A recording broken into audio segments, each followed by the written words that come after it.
All right, it's 4 o'clock and we'll begin our meeting. I will call it to order and we will begin with our pledge. Please rise and face the flag. Ready, begin.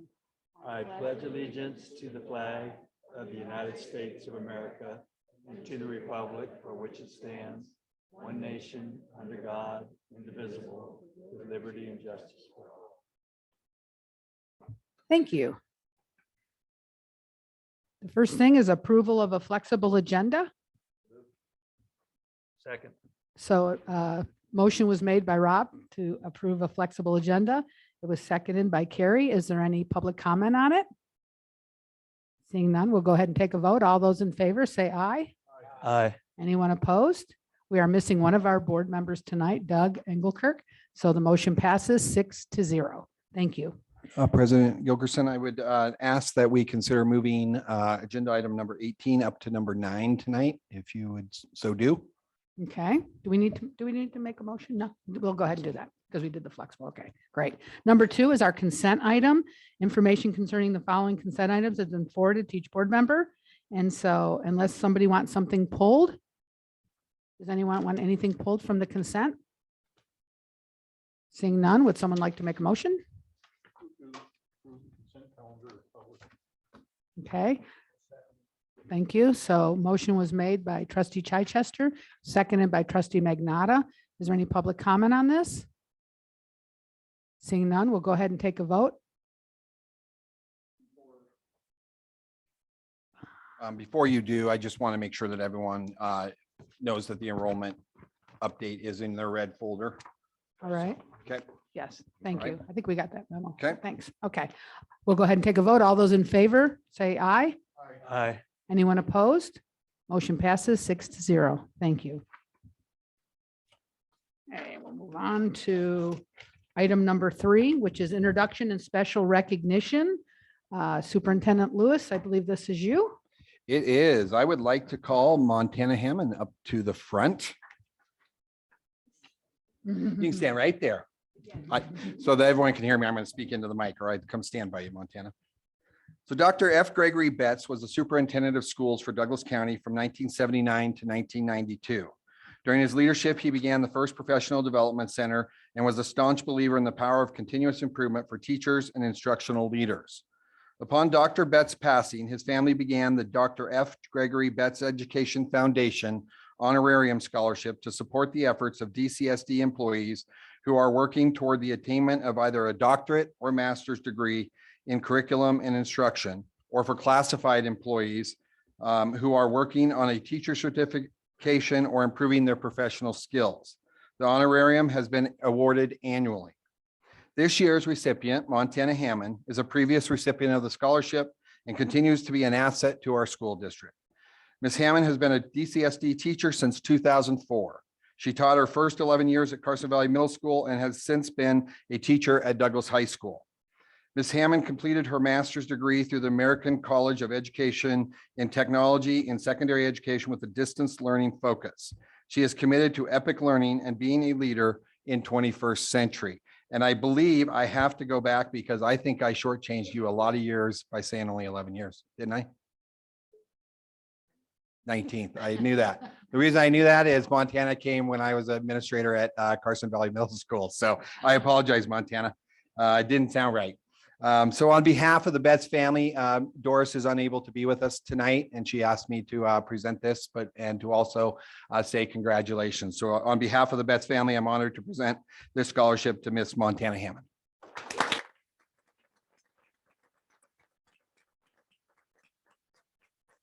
And Joe has already given her the scholarship money, so she's set. Congratulations. Well deserved. All right, we have lots of introductions this evening, so I'm excited to have a full room of amazing people who are new to our leadership team. So we'll call them up in alphabetical order, and then just stand where they are. You don't have to come all the way up here if you don't want to. First is Joe Andrews.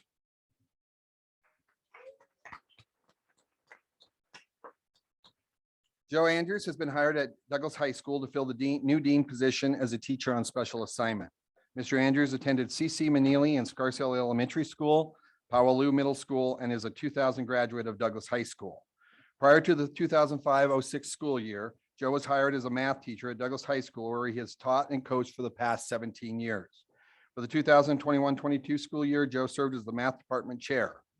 Mr. Andrews graduated with a mathematics degree from the University of Nevada, Reno. He earned a master's degree in mathematics education from Western Governors University and is currently working on a second master's degree in educational leadership from American College of Education. Joe is raising two beautiful twin daughters and recently married Nikki Hamzik, a math teacher at Carson Valley Middle School. We'd like to welcome Joe Andrews.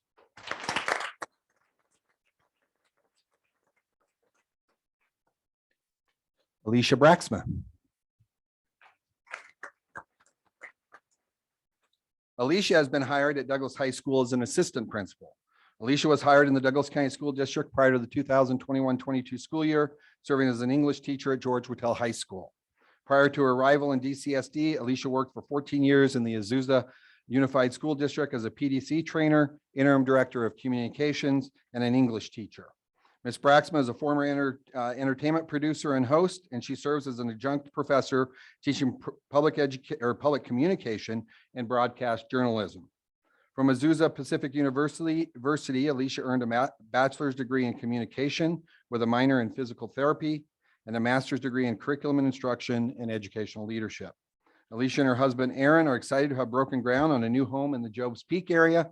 They are also proud of their son, Tristan, daughter, Michaela, and their two grandchildren. Welcome, Alicia.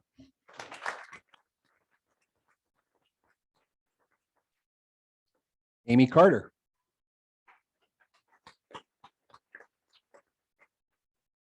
Amy Carter has been hired as an assistant principal at Gardnerville and Minden Elementary Schools.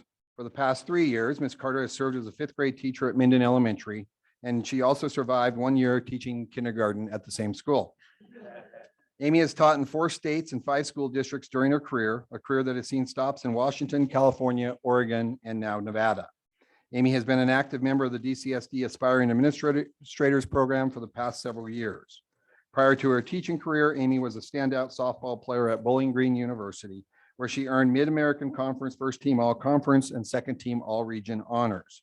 While at Bowling Green University, Amy earned her bachelor's degree in elementary education.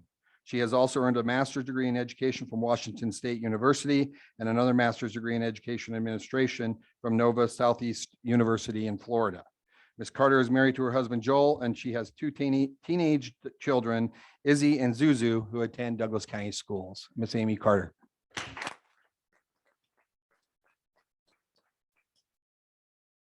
Mr. Blair Heinz.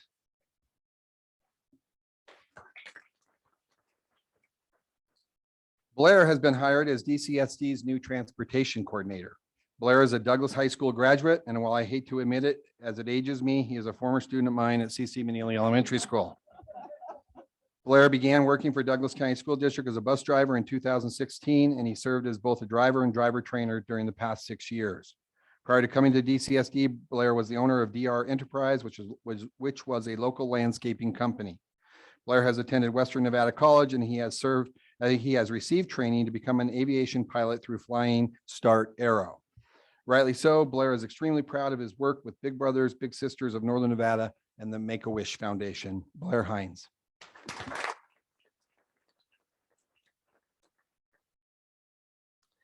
Judith Lombard Courier.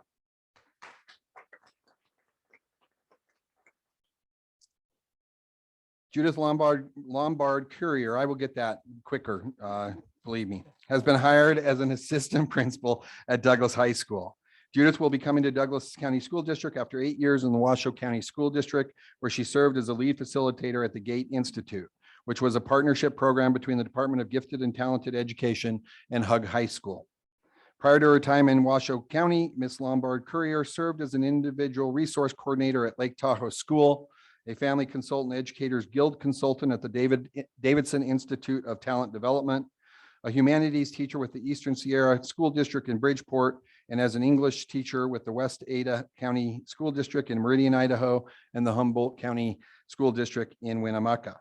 Judith is a graduate of Lowry High School in Winnemucca. She earned her bachelor's degree in English from Boise State University and her MA in Education Leadership from the University of Nevada. Judith is the founder of PXP Fitness. Judith and her husband, Chris, are raising 2 boys in the Carson City area. Please welcome Judith.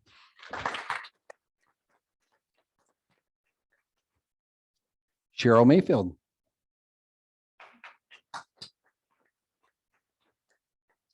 Dr. Cheryl Mayfield is our new Assistant Director of Inclusive Education. Cheryl is coming to DCSD from the Clark County School District, where she has served as a resource teacher, first grade teacher, behavior interventionist, and special education coordinator for the past 25 years.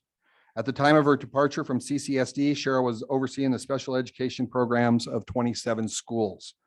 Cheryl graduated from Carl Sundberg High School in Orland Park, Illinois, before moving west to attend the University of Nevada, Las Vegas. Cheryl earned her bachelor's degree in special education, her master's degree in instructional and curricular studies, and her doctorate in educational leadership, all from UNLV.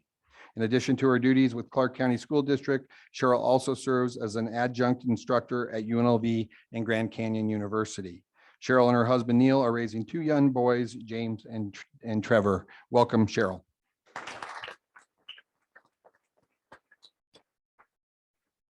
And last but not least, Jim Pace.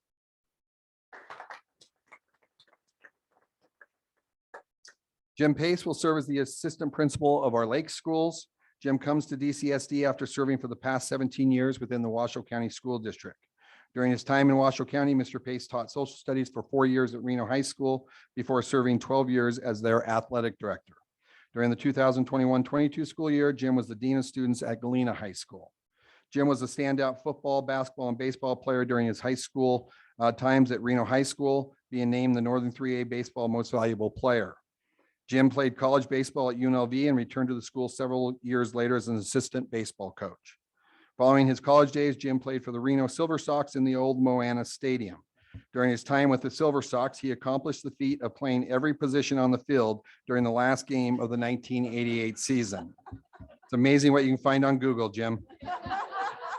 Jim earned his bachelor's degree in criminal justice from UNLV, his teaching certificate and credential from Sierra Nevada College, and his master's degree in educational administration from Grand Canyon University.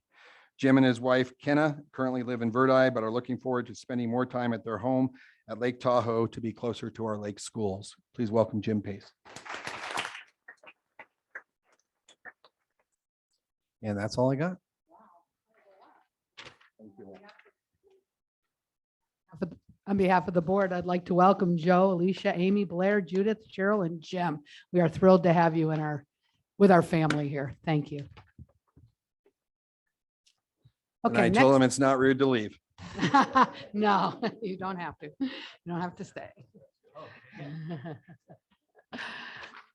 Thank you for coming. Next on our agenda is item number 4, which is our Nevada Association of School Board report. And Heather will fill us in on this. All right. First thing is just that nominations for Nazbe Awards are due today. If we have nominations, we need to let Karen know, because she has to be able to write everything up to get them in by Friday. So if we have any nominations, we can get them to her as soon as possible, so she has time to prepare everything and get them in by this weekend. Also, you all got the email about the conference in November that will be in up at Tahoe. And that's where those awards are given. And we had a few people that received those awards last year. And I know several of you went up to be there for that. So just so you know that, I did meet with Rick Harris, our new executive director for Nazbe. I did talk with him this morning, and he's going to be, I know Keith has also talked to him. He's reached out to both of us. He's going to be at our September board meeting to introduce himself. And he wants to hear from us. He wants to know what we want Nazbe to do for us, kind of thing, or, and how we can make that a beneficial agreement. So I talked to him about some of the challenges that we're going through. It's common to everyone, and talking about teacher shortages and staff shortages, talking about the amount of money we're receiving, And then also the appointed school boards. And so we'll be working with him on what we can do for that. So. Thank you, Heather. Does anyone have any questions for Heather? Okay, seeing none, we'll move right on to item number 5, which is our board reports. And this is just brief updates from our board on anything that they have done regarding the school district or board or boards meetings that we've attended since the last board meeting. Heather, I'll start with you. Not a whole lot since That's it's summer, but I have actually met with several teachers and counselors and just to find out what their concerns are and the things that they're doing. And so, yeah, just kind of trying to reach out to people. And I've talked to several parents about things that they're working on too, or needs that they have. Okay, thank you. Tony? Okay, Ross? Yeah, I just have coming up on the 19th, we have a debt management commission meeting. It's required by law every August. And at that point in time, we go over all of the debt within the county and set the maximum rate for debt services in Douglas County. So that's where I'll be. It won't take real long, but it is on the 19th. Okay, thank you. Gary? I have nothing. Rob? Nice summer month as well. I just have a couple of things as well. I attended the Board of Directors meeting for the Chamber of Commerce. And that's where we get together and the towns do an update, as well as the hospital and Main Street. The school district reports out, Minden Tahoe Airport is basically the people that are involved with that. And we kind of talk about what's happening in our areas. It's the first Wednesday of every month. And then the second Wednesday is a coffee. It's tomorrow. It's at the Carson Valley Inn. It starts at 7:30. If anyone's interested in attending, I will not be able to make it. The other thing is I'm on the Parks and Rec Advisory Board, and they're having a special meeting tomorrow, the 11th. No. Okay, Thursday. Sorry. Can't keep track of the days. At 6 o'clock at the community center. And they're going to be talking about if you're interested in pickleball and the building out of pickleballs. Again, I won't be able to make that one either. I'm not really on vacation this week. So that's all I have. Okay, we'll move on to any correspondence. Seeing none, we'll move on to good news. Anybody have any good news to report? Keith, did you have anything? I wasn't sure. Want to incorporate it into my superintendent's Okay, report. perfect. Great. We'll move right on to item number 8 then. We'll leave right to you, the superintendent report. Segue, huh? Yep, perfect. All right, because it's summer, typically we, as usual, we don't have any donations this month to report. As we prepare for the start of the 2022-23 school year, we are eager to welcome our new certified employees this Thursday for 4 days of level 1 training. We restructured our level 1 training to reduce the need for substitutes throughout the year. And so typically we brought them in 2 days in advance. We're going to bring them in 4 days, and then that will reduce having to pull them during the school year. When we surveyed our level 1 and level 2 in October, some of the other feedback that we got out of that was just the stress that it placed on them as new teachers, and then to have to write lesson plans and be out of the classroom. And so this has been a nice change, and I think will be well received. Our special services, as you remember, our special services staff work 186-day calendar. They will report on Tuesday, August 16th. And then the rest of our certified employees will report on Wednesday, August 17th. So the start of school is right around the corner for us. And Joe's going to give a little bit of a staffing update and let you know where we are there. We held our annual leadership forum for district and site administrators last week here in Gardnerville. Our theme this year is Epic Adventure, which aligns with our continued implementation of Epic Learning in DCSD. We're also heavily focused on finding joy in our work.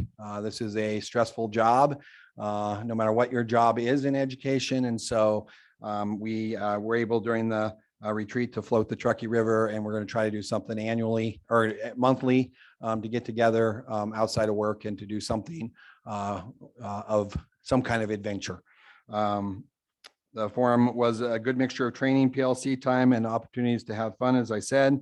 You may have seen us in downtown Gardnerville. Part of it was a scavenger hunt that we put together. I think they enjoyed that, and it was kind of nice for a lot of new people to our valley to get to know a little bit more about downtown Gardnerville and some of our history. Each year we ask participants to provide feedback of the 3 days, and thus far it has been very positive. So that's encouraging. As we move into the school year, the leadership team, and I already talked about, the leadership team will be doing a book study on Time for Change by Dr. Anthony Muhammad. He's a presenter that I was fortunate, and others in the district were fortunate to see during the Superintendent's Academy in June.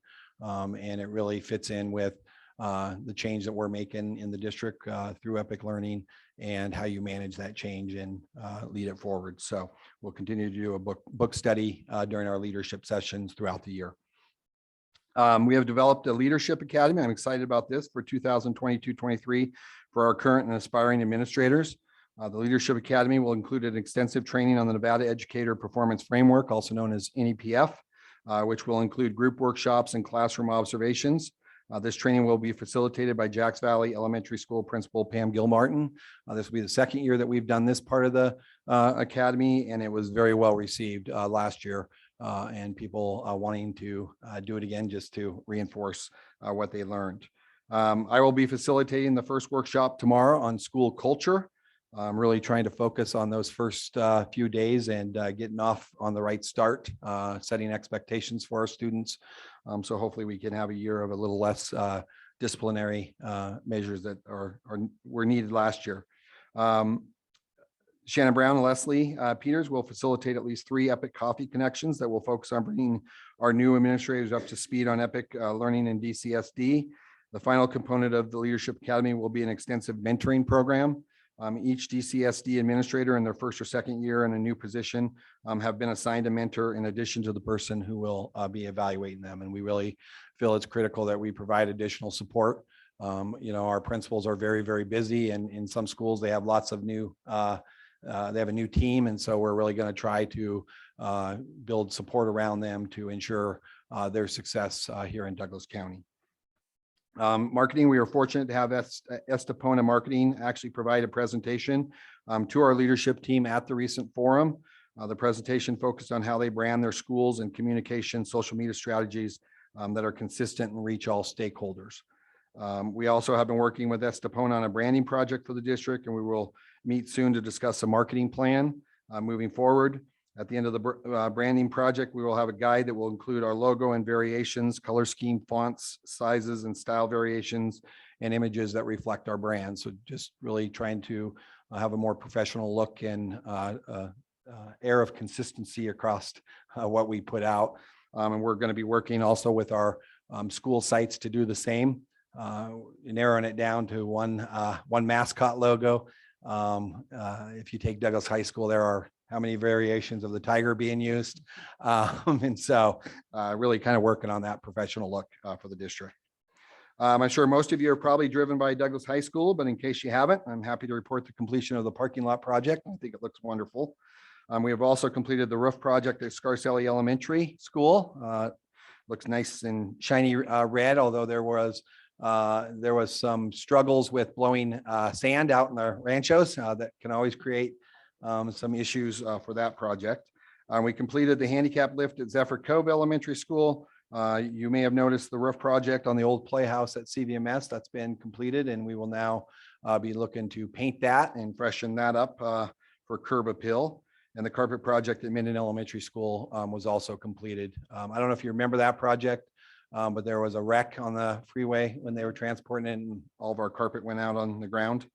And so then when they actually did it, it was not done right. So they came back and took care of that and reinstalled. We are near the final walkthrough stage of the HVAC project at Jacks Valley and also the roof warranty work at CC Manili. I will tell you that the weather of last week sure gave us an opportunity to see how our roofs are holding up. Pretty good, except we had a split along a seam on the 400 building at Douglas High School. The water was literally coming in like a garden hose. And fortunately, someone walked through that building about that time. And so we were able to get on it and And we'll obviously be getting that fixed rather quickly, but otherwise, pretty good across the district. I asked the board members to mark your calendar, and we'll send you out reminders since you probably don't have your calendar out for a few upcoming events. On August 31st, we'll be celebrating the 2021-22 distinguished employees at our annual employee recognition ceremony that will be held at the Carson Valley Inn. On September 10th, we'll be hosting the annual district barbecue at the Bentley Science Park. I want to commend the committee and gentleman to my right, the committee of teachers, administrators, for their efforts in working to reinvent this event. This will be held in the evening this year. So one of the things that we've recognized is that Saturday, late morning, mid-afternoon is hard for people who have kids participating in activities. And so we're going to move it to the evening, and they have all kinds of children and adult activities planned for the event. And so we'd love to have any and all of you and your families if you'd like to join us. You talked about Rick Harris and Nazbe, so I don't need to repeat that. And then, as I said, the gentleman to my right, Mr. Gardner, will provide a staffing update to the board later in this meeting. Due to staffing shortages, and he'll talk about this, we're really having to think outside the box. And we're also working closely with WNC and the Nevada Department of Education to pursue some virtual options in the worst case scenario. So that is all I have. Any questions? Heather? Question when you're talking, and this probably is just going to show that I'm ignorant in this. For the level 1 teachers, are those teachers that this is their first year of teaching? Yes. Okay, so people who are transferring from other districts or whatever would not necessarily. So be no, I level should 1? say first year of teaching in DCSD. Okay, so all Yep. teachers that have come from other places Yes. are part of the level 1. One thing we are going to do though, Trustee Jackson, is due to the numbers, I think we're going to be around 60 to 65, which is a really big group.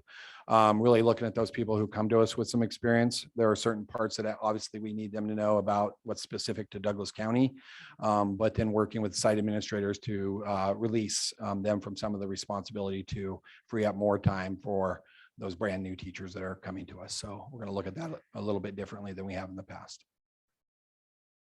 All right. Anyone have any other questions?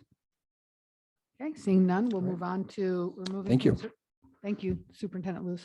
We'll move on to item number 18, which is, turn to it, employee housing within Virginia Ranch project. We have Donald Smith and Mr. Scott McCullough. Thank you for being here. Thank you, Chairman. President Gilkerson. For the record, my name's Donald Smith. Right. Keith, would you like to introduce and start the conversation? So I thank you, Mr. Smith, for being here this evening, and Mr. McCullough for your work on behalf of the district. As many of you know, the Virginia Ranch development was approved many years ago, and they're at the point of starting that development. Within that development was a 10-acre set aside for an elementary school location. And as you know, and just to kind of give you a background, this is a development that will sit behind Walmart in South Gardnerville, and it will sit between Walmart and Toller Road. And so that location, number one, obviously we all know our enrollment has been declining for many years. That location is deeded only for an elementary school, which really sits quite proximate to Gardnerville and in a straight line actually to CC Manili as well. And so it's probably not it's not likely that the school district is going to need that. We've been in initial discussions with Mr. Smith regarding location of that site. And then they approached us about the possibility of releasing that property early in exchange for employee housing. They're aware, obviously, that that is a issue for the school district and a concern. And they brought forward the opportunity to help the school district out in exchange for an early release. And so, Scott, I'll leave it to you if you have anything more to add. And we'll let. Because again, this subdivision, is decades old. So when this was created, the condition was to create the school site, thinking the east side of the valley was going to grow at the pace that it was traditionally growing. It had not. And that's where we are today. So it's changed ownership a couple times. And I'll let Don kind of talk about how Mr. Lucas now owns the property, who bought it from, I think this is the third owner of the subdivision. So their intent to ask us to release the property to enhance their lot sizes. So to mutual benefit the district and the developer. So I'll let you take it from there, Don. Again, my name is Don Smith. Just a little background on Virginia Ranch. We bought the property from Mike Pegram about 1.5 years ago with the intent to follow through with the settlement agreement that was done through Douglas County and the previous owner. We are allowed to build 1,020 units on that site. And I would like to say doors, because in order to reach the 1,020, there'll be a combination of single-family homes, some townhouses, and probably a senior facility. What we'd like to be able to do is make the lots a little bit bigger. We looked at the 10-acre site that the school district has an option on. And I was able to get with superintendent and look at a couple options. And one that came up was the possibility of constructing homes and then turning those over to the Douglas County School District.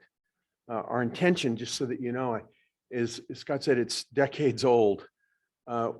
We right now have our Muller Park plans about 85% complete. There's a 1.6 mile section of Muller Park Road that starts just to the south of the Gardnerville Water Company, and we'll take it all the way to Toller. We hope to be under construction by the end of September of this year or October. We'll be proceeding with our first tentative map, which will include this site that we're going to talk about tonight, as well as what we call our cottage project. And hopefully, we'll have some homes under construction in late spring of 2023. That's our goal right now. We tend to be more of a collaborative, I think, developer. We could build Toller Road as a 2-lane road, and in bits and pieces, we've elected to build the whole 4-lane, all of the roundabouts, and do that first to coincide with what the county will be doing to continue to the far north Toller, which they have to be completed by, I believe, 2025.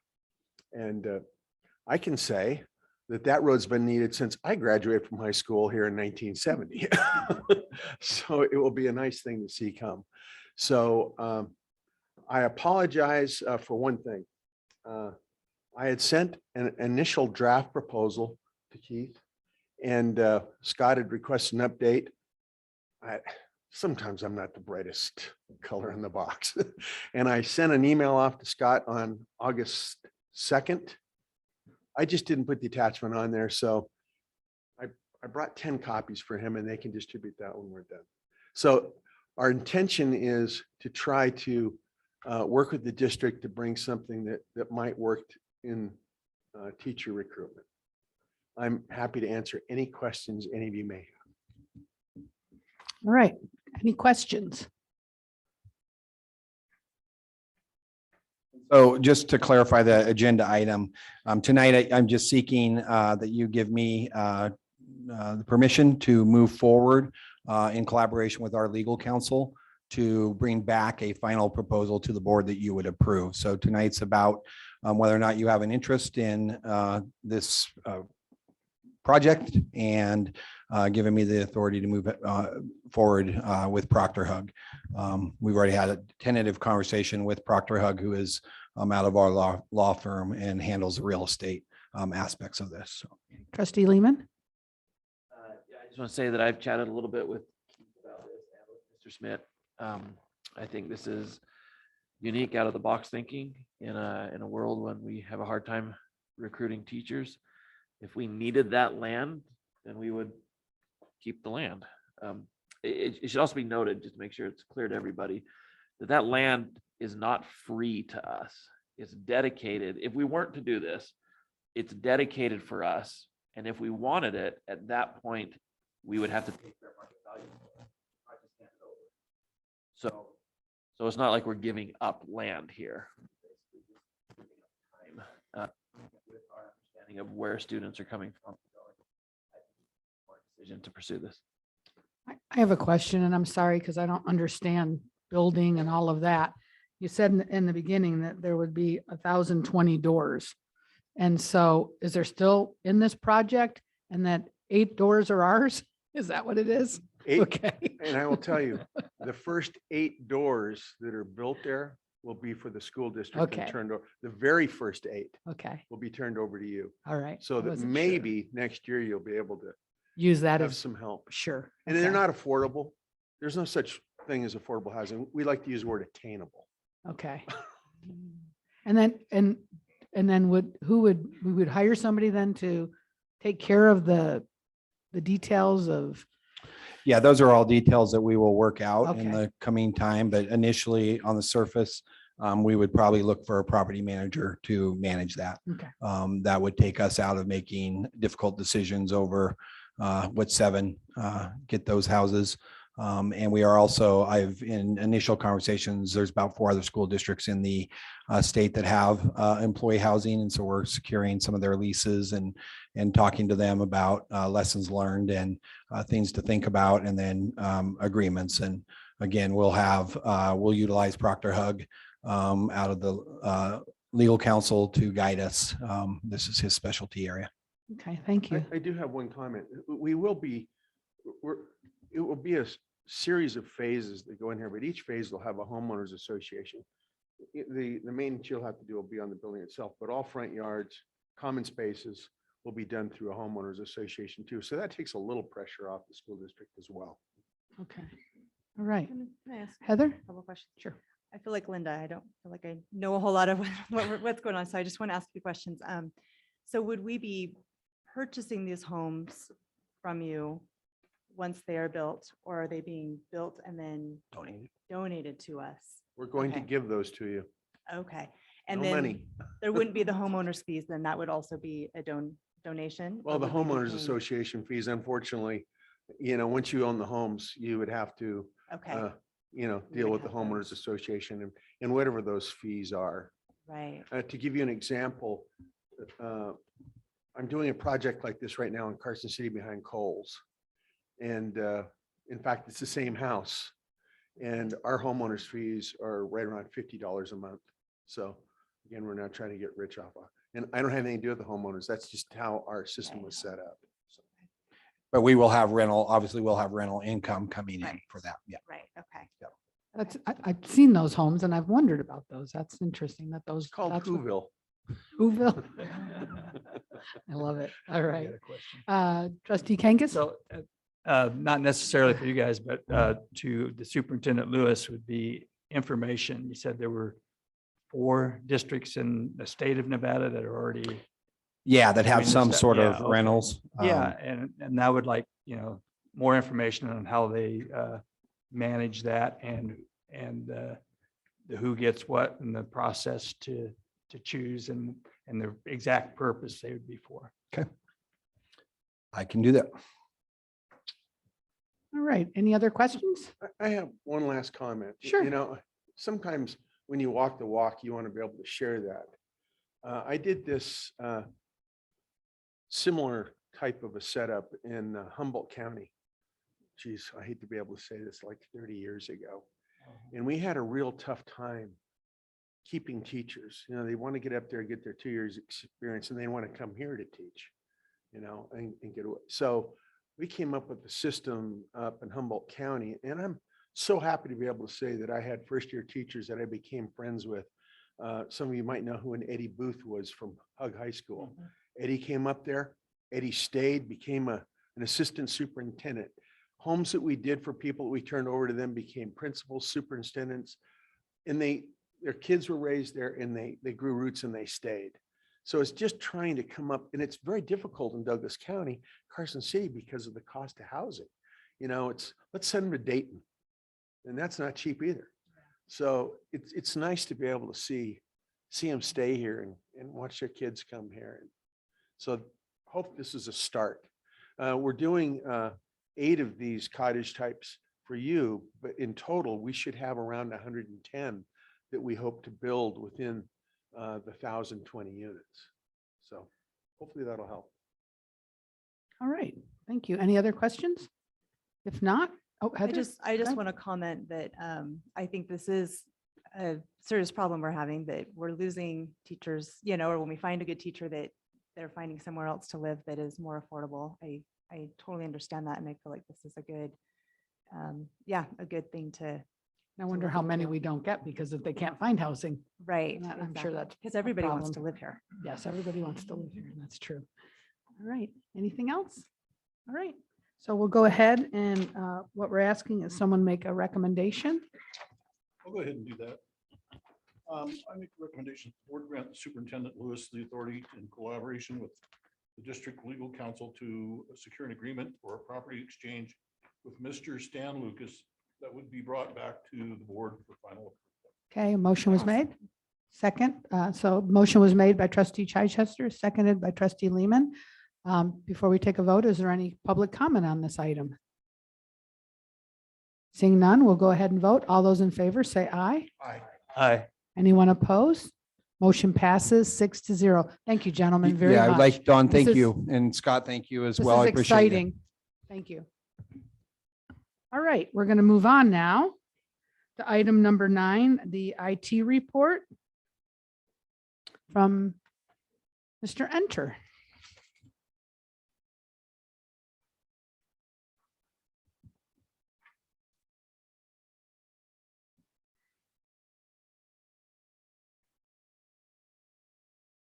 Good afternoon, Board and Madam President. I'm going to talk a little bit about technology update for 2022, what's happened in the last year. And I'll begin, we did a lot of fiber projects. We got a lot of grant funding through OSIT, and the final project completed just last November. And that was, we ran fiber from the airport facility here out to Pinyon Hills Elementary. So that fiber was lit up in November, and it's currently being used. That's the second to last piece of our main fiber plan for the entire district. Last year during the COVID pandemic, the FCC had the Emergency Connectivity Fund. I don't know if any of you, or if I talked about it before, but the Emergency Connectivity Fund was $7.1 billion issued by the FCC to connect students with devices and internet connectivity for remote learning. We applied for and received $1,003,000 in ECF funding. We purchased 2,629 Chromebooks for our secondary students and 70 hotspots and school bus Wi-Fi for 6 buses. So 6 of our buses have school bus Wi-Fi, and the students can use their device while they're riding the bus. We chose the buses that go to TRE primarily, and then also our events bus that we use for going to long distance like Vegas and those places. The ECF fund did not expend. I was really surprised. This is nationwide. They did not spend all that $7 billion. They had $1 billion left. So they went to a round 3 of grant requests. I have put in a grant request to equip the 45 additional school buses with school bus Wi-Fi. Bus drivers were reporting that it's actually helping keep kids just occupied. So, so they kind of like it. So we're going to try and do all the buses. I have not heard yet whether we're going to get that funding or not. It was funny. It seems like all the school districts across the US figured out that there was a lot of money there. So round 3, they had more requests than actual dollars. So they've got to go through and prioritize. I'm still crossing my fingers. Martin Slew Trail fiber connectivity. As you know, they just completed the Martin Slew Trail from Windhaven all the way over to Chichester. And during that project, when that was first conceived back 12 years ago, when I saw the plans, I went, wow, we got to put fiber in while they build the trail. We call it the dig once policy. So while they're constructing something like that, a pipeline or anything like that, put fiber in the ground or put conduit in the ground that can later be utilized for fiber, because the actual digging is the expensive part. So that's about almost 2 miles. A 2-mile dig project would be around $800,000. The conduit cost $30,000. So we were able to get the conduit in the ground while they were constructing the trail. This fiscal year, as soon as things settle down a little bit and I get my feet under me from the start of the school, we will be going out to bid to have the actual fiber installed in that conduit. And that conduit, that fiber will connect our main school district backbone to Gardnerville Elementary and Carson Valley Middle School. So that's 2 more schools that will join our network. Basically, our main network will encompass all the schools except for Wattell and Zephyr and Jacks Valley.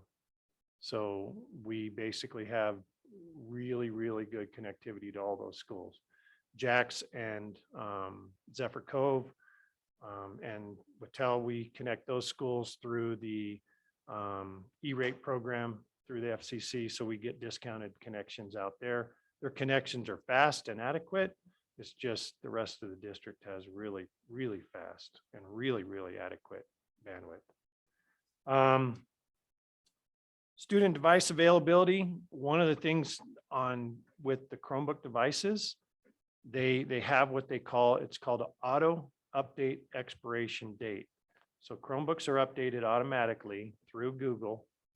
And after the Chromebook life, once the Chromebook is to its end of life, Google stops doing updates to those devices.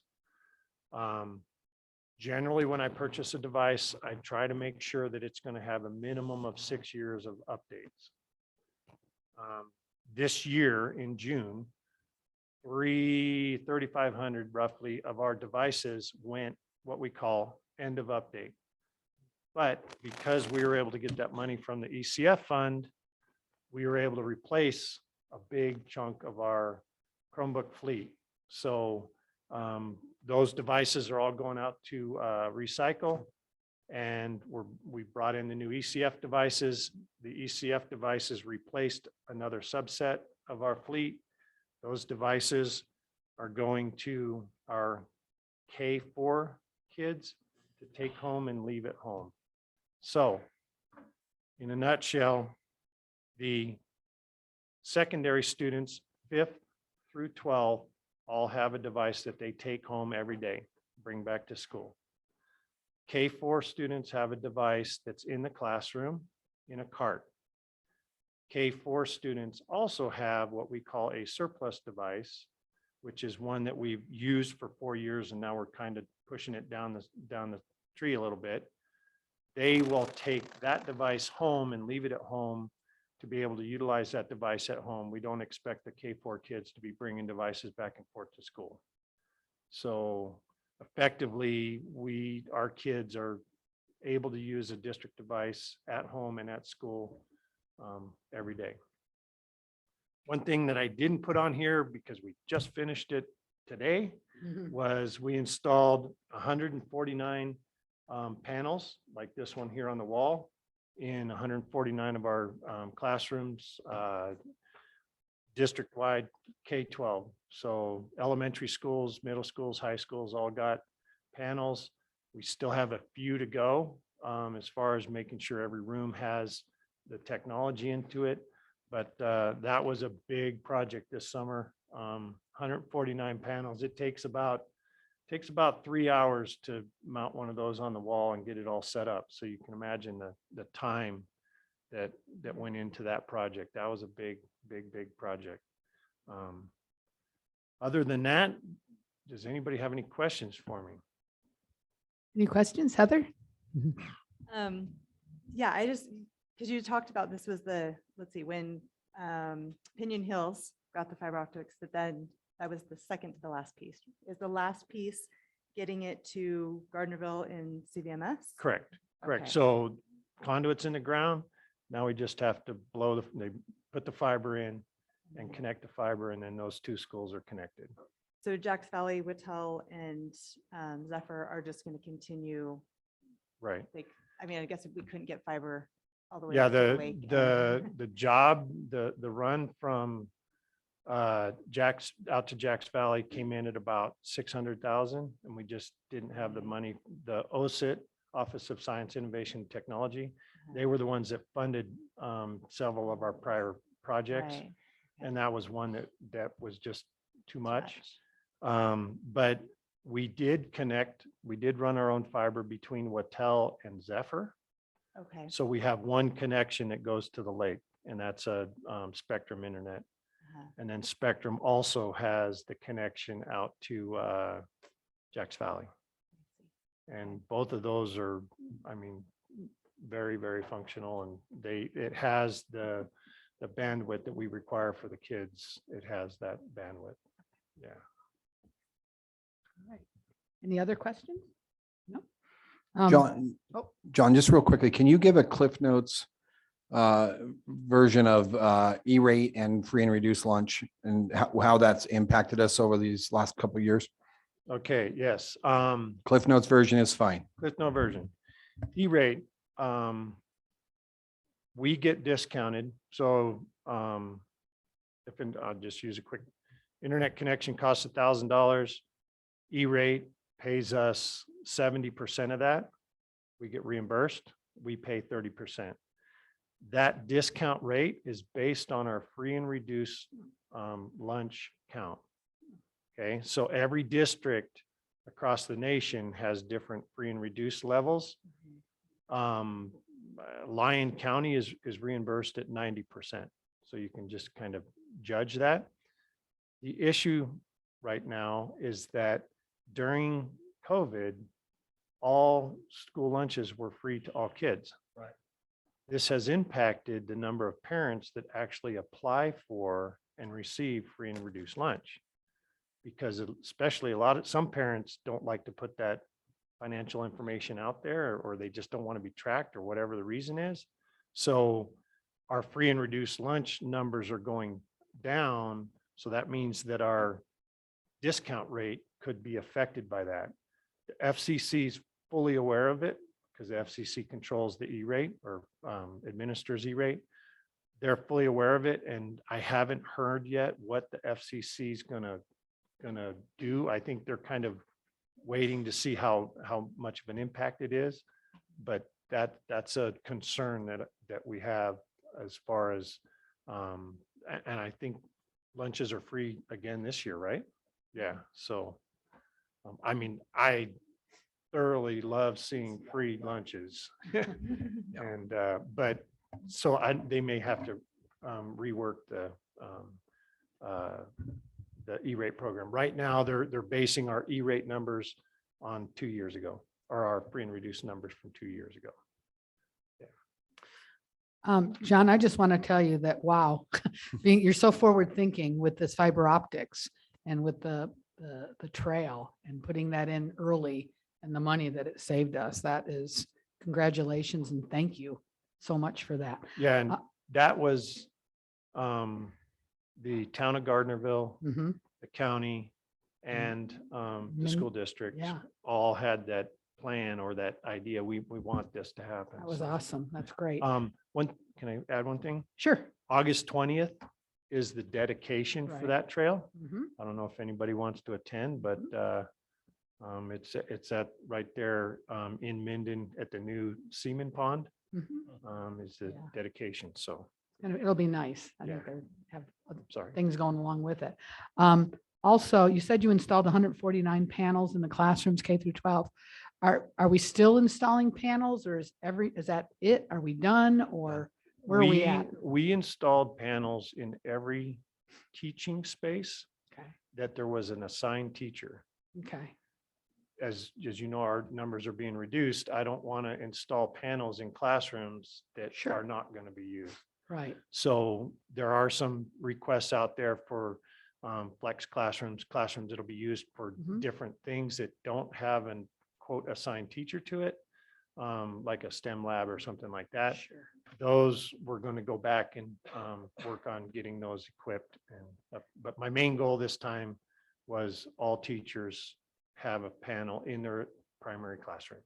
And I know that they had, what were the white panels? What were those? Those were called Promethean boards. Promethean. Those are Right. out now? Those are gone? Yes, Okay, those so are- they all well, have, We left them in the classrooms that we did not put panels in. So if there was a Promethean board in there, we Then didn't there's take no- it out. okay, then there's, you didn't put a panel into.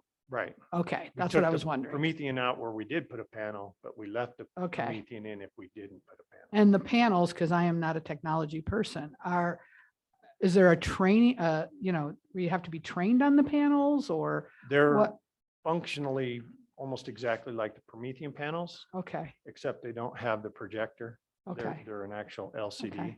I will also say that I was able to negotiate pricing. I got Clark County pricing for those panels.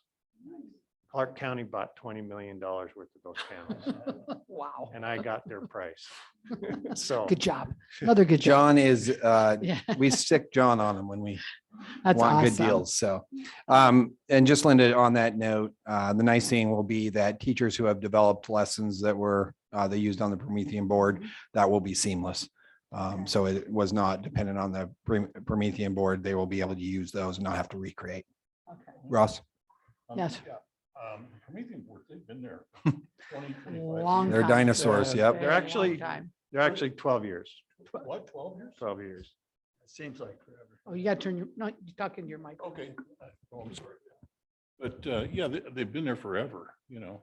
Yeah. So it's. There was a learning curve with those because I and it subbed really a was a lot. learning curve, but the thing is, their useful life is probably way less than, Well, we actually replaced the projector on those 3 times. yeah. So the Okay. board itself was okay, but the projectors Projectors, go yeah. out. Yeah. These have a useful life of at least 10 years. I had one other question. You talked about taking the computers that were, I believe you said 4 years old and giving them to the kids to take home, the younger kids, K through 4. So is there 2 years left on those then? Is that, you said something about six- Actually, Google on those just announced that they're going to extend those for 2 more years. So that's 2026. Okay, perfect. Thanks. That was So, yeah. my- okay. And the goal is to always have those trickling down into the elementaries. Yeah. Okay. So. Yes, that's awesome. Thank you. Okay, this was just for information only. John, thank you John, very for much. Thank your You're you. forward welcome. thinking and everything that you do, Yes. and we appreciate you. Thank you. For a wealth of Awesome. information. Thank Thank you you. much. All right, moving on to item number 10, which is information only. It's a report on summer school that our Executive Director of Education Service, Shannon Brown, is going to lead us in. Thank you.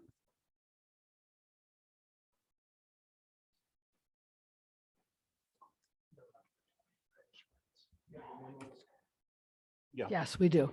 Memo with Yes. you. Again, this is a report I get to make that my predecessor did the majority of the work, Rami Cronin Mack. So I'd like to give her credit and also a shout out to Andrew Fromdahl.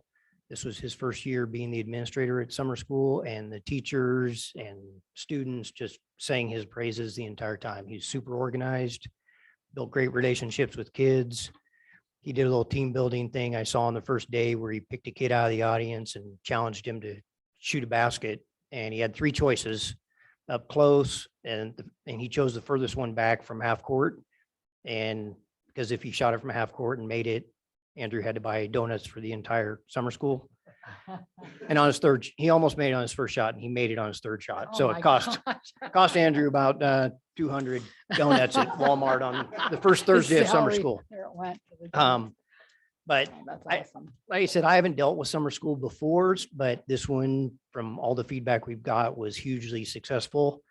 It was the typical 4 weeks, so it was 15 instructional days from June 13th to July 14th, and then Whitell started a week later, so they finished a week online up at the lake. Only 2 students from Whitell ended up having to finish that last week, and they wrapped up within the first couple of days.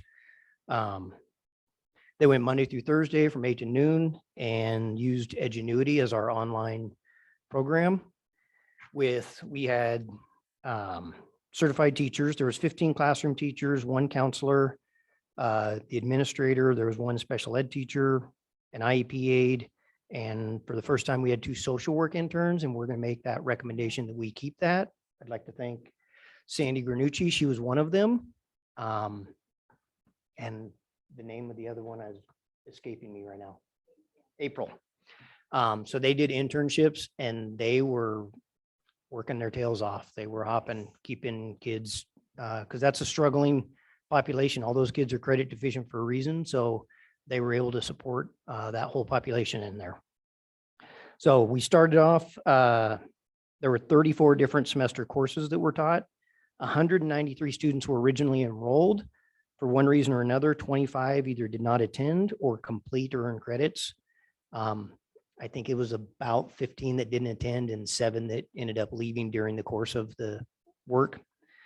You can see the percentages there. It's kind of spread out across.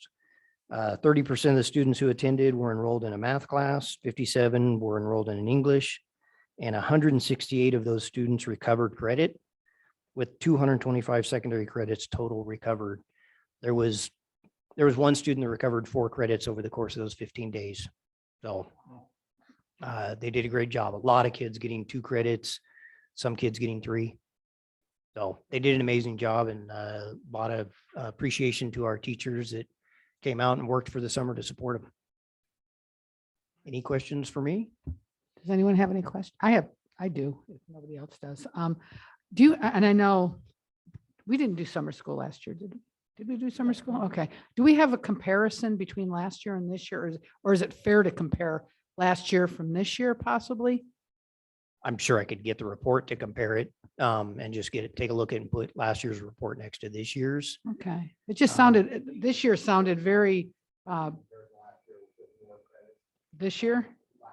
Okay.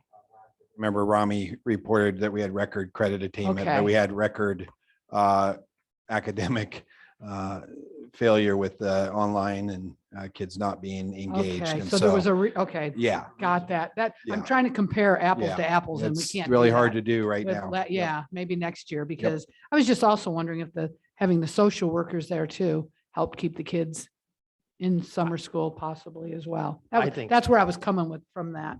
I think And- so, because I know there were kids that Sandy worked with just to get them engaged and moving. So Right. And I want to thank you, Sandy, for taking this on and doing this. And please let April know we thank her too. Yeah, and I just want to acknowledge all of our teachers. It was tough. They were tired. And so it was probably our biggest struggle this year to find staff that wanted to give up more time over the summer, but they certainly stepped up, and Sandy, obviously you're one of them, and Andrew did do a good job. So kudos to Andrew started off setting a great climate, right? Yes, for he did. summer school. Yep. No, Good job. Linda, can I ask one question? Sure. Yeah, I love to see how many credits they recovered, how hard they worked and stuff. So my question is, how many students needed credit recovery compared to how many were there, and what can we do to help maybe get more of them to attend? Or is there any? I'd have to thoughts get way? that number for you, like how many Okay. were invited versus how many actually enrolled. Right, yeah, of just, and if there's ways we can maybe get that word out to let them know how successful it has been, that I understand the kids were tired too and nobody wanted to stay in school, but it sounds like it's a great opportunity to maybe help some of those kids. That was my question. Okay, I can look that up. I think that's a great thought too. How to get more kids by showing what they were able to do, showing the successes possibly next summer school, letting them know what's available and what they can do. I think that's cool. That's good. That's a good thought, Heather. All right. Now, when Andrew did his assembly at the beginning, he told all those kids that his goal was 100% of the kids in there get credit recovery. So he set the bar and pushed them, and he was jumping Nice. and he was running and visiting classes all day and helping to keep kids in school. Nice. Thank you, Shannon, very much. You're welcome. Okay, next we have item 11, which is staffing update, which is going to be led by our Executive Director of Human Resources, Mr. Joe Gardner. And There, There's an update in the red folder. there is. Thank you, President Gilkerson, members of the board. We wanted to give you a quick update on where we are with hiring. As Keith said, there is a red folder update report for you there. I will tell you, we're not in a perfect situation, but we're in a better situation than I thought we would be. We really have hired well, and we've hired a lot of employees. Let's look at the classified first, and I'll go through that. So our typical classified hiring is not in a set window like it is for teachers. We kind of hire and lose classified employees year round, all year long. And so what I did is I looked at the same window though for hiring from March till now, how many employees we've hired and what we still have left. So if you look, we've hired 6 custodian, 4 nutritional services employees, 1 facilities employee, 3 media techs, which were at the elementary level, 20 instructional paras, 8 secretaries, which is a total of 42 classified employees. One of the things I'm embarrassed to say that I left off is bus drivers. That's an area that we've been really concerned about, but I'm very happy to report it looks like we will be fully staffed in transportation next year. We currently do have 2 bus driver positions posted, but Mark Rhodes and Blair Heinz have already conducted interviews for those and are doing background check and anticipate making recommendations for those last 2 bus driver positions. So it's been a while since we've been fully staffed in transportation. So that is very exciting. Positions that are still open, we only have 9 classified positions, which honestly is great. That's the least that we've had in classified for a long time. I anticipate we're going to fill several more of those. As I said, we should get some recommendations for our bus drivers. And our classified supervisors have just done a great job hiring. John has 1 position that's not on here because that came after the original report that I put together. The other thing we're doing is actually tomorrow we're hosting a classified job fair at Douglas High School to try and fill our last few positions. We've advertised that through social media, and the Record Courier was gracious enough to run an article on the positions that we still have, the fact that we are running the job fair. So I'm excited to see if we get a good turnout tomorrow. Our plan is to allow candidates to walk in the door to interview on the spot and complete applications. And if we get candidates, we'll hire them tomorrow, hopefully. So we'll see how that goes. And I'll keep you posted on that. Any questions on classified before I moved on to certified?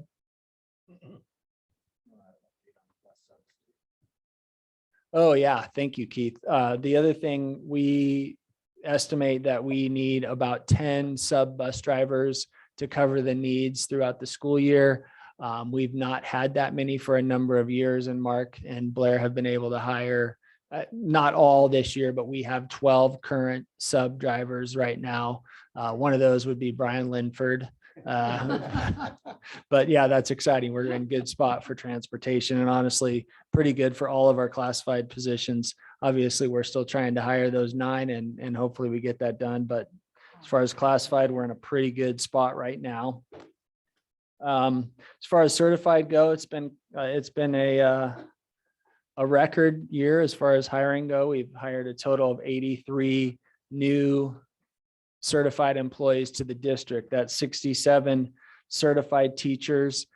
Today, we hired an additional critical needs math teacher up at the lake, a teacher that's retired out of Washoe. So that's exciting. So we're up to 9 critical needs, which if you remember a couple months ago, we had the discussion, you approved that we move to PERS to make all positions critical needs. And since we did that, we hired, as of today, 5 additional critical needs teachers, which is really exciting. We hired 7 new administrators to the district. I did not count people that promoted from within. So when you see a total of 83 hires, we've actually had more than that due to promotions and transfers, but these are the people that are new to the district. So we're excited to welcome 83 new people to our district. Side note, Friday, we're hosting a new teacher dinner at my house. If you'd like to come, that'd be great. I can get you the address, but we're so far we have 90 some odd people that have RSVP'd, and we just want to make a really warm welcome to our new employees to the district and thank them for joining us and hopefully get them off to a good start. We currently still do have some open certified positions. We have one elementary sped position still open. We have 3 middle school teaching positions. All those are at CVMS. And on top of those 3 subject area, we have 2 middle school special education positions. And special education continues to be one of the hardest positions to fill. And we had a large number of vacancies this year. So we've worked really hard to do that. 5 of our 9 critical needs are in special ed. So we've been able to tap that resource. At the high school level, with the hiring of that math teacher up the lake, we're down to 5 teaching positions. 2 of those are special ed, or I'm sorry, CTE positions, which have been extremely hard to fill. Automotive has been open off and on for the last couple of years. I believe this is a challenge to fill because mechanics can make more in the profession than they can as teachers. Last year, we partnered with WNC to fill that spot. We're working with them right now to try and get that covered.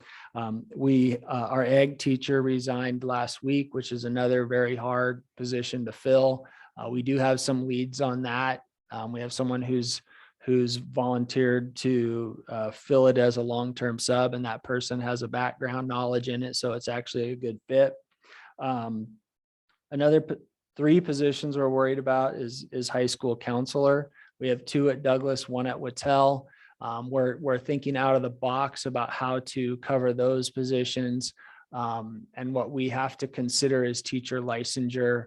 And in this case, they need an endorsement in counseling, but we're being creative and we're going to find ways to support Whittle and Douglas with their counseling needs. We have 2 district-wide teaching positions, which are special ed positions. We have 2 school psychologists, which we're going to be able to contract with an outside contractor, which works well with psychology positions because they're not in the sites. And we currently have no administration positions left to fill, which comes to a total of 18 open certified positions. We've been able to secure 7 long-term subs that have subject knowledge background in the areas that they're subbing in. So we're excited about that. I'm also working with UNR to create opportunities for student teachers to have paid internships. And we've done that before where we hire a student teacher to come in and actually teach the classes, and we provide them support with a mentor teacher. Our professional development trainers work extensively with them. And so it's a great opportunity for the student teachers because they are paid and they get their student teaching taken care of. So we're looking at that in several areas.